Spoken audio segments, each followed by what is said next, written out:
দেশব্যাপী ছাত্র আন্দোলনের মুখে প্রধানমন্ত্রীর পদ থেকে পদত্যাগ করে দেশ ছেড়ে পালিয়ে ভারতে আশ্রয় নেন শেখ হাসিনা। গ্রেপ্তারকৃতদের মধ্যে সাবেক প্রধানমন্ত্রী শেখ হাসিনার এক উপদেষ্টা, ৩ জন সাবেক মন্ত্রী, 2 জন প্রতিমন্ত্রী, সংসদের ডেপুটি স্পিকার, 1 জন উপমন্ত্রী এবং 2 জন এমপিও রয়েছেন।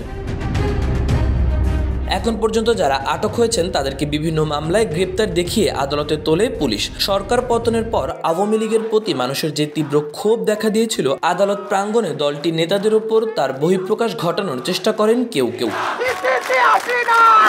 20 আগস্ট সাবেক মন্ত্রী দীপুমণি ও উপমন্ত্রী আরিফ খান জয়কে পুলিশ প্রহরার মধ্যেই কিল ঘুষি দেওয়া হয়। এদিন দীপুমণিকে 4 ও জয়কে 5 দিনের রিমান্ড মঞ্জুর করেন আদালত। তবে তাদের পক্ষে আদালতে কোনো আইনজীবীর উপস্থিতি না থাকায় বিষয়টি আলোচনার জন্ম দিয়েছে।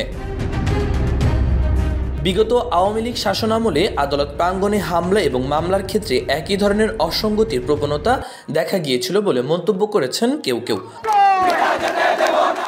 আওয়ামী লীগের যুগ্ম সাধারণ সম্পাদক এবং ক্ষমতাচ্যুত সরকারের সমাজ কল্যাণ মন্ত্রী দীপুমণিকে মোহাম্মদপুর থানার একটি হত্যা মামলায় আদালতে হাজির করা হয়েছিল। একই মামলায় সাবেক ক্রীড়া উপমন্ত্রী আরিফ খান জয়কেও আসামি হিসেবে হাজির করা হয়।